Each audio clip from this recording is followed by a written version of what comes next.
Okey. Kita pakai gulai ikan tongkol ni. Oh, gulai ikan Tongkol tongkol. putih tau, bukan tongkol hitam. Tongkol putih ni dia beza dia lembut. Kalau tongkol hitam tu dia keras. Oh, gulai pun nampak sedap. Biasa makan dengan apa?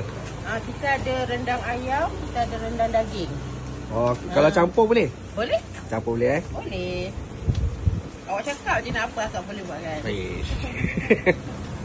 Pulut kuning ni kan dia special sikit. So kita ada hari special dia lah.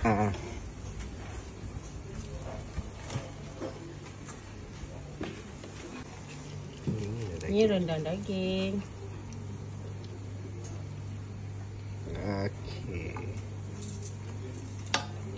Dia manis-manis, ada rasa lemak-lemak sikit lah.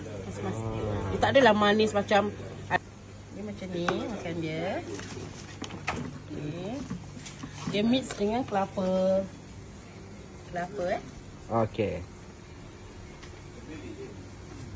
Okey, baik. Terima kasih. Sama-sama. Kopi ais gula talak dah siap. Terima kasih. Alright.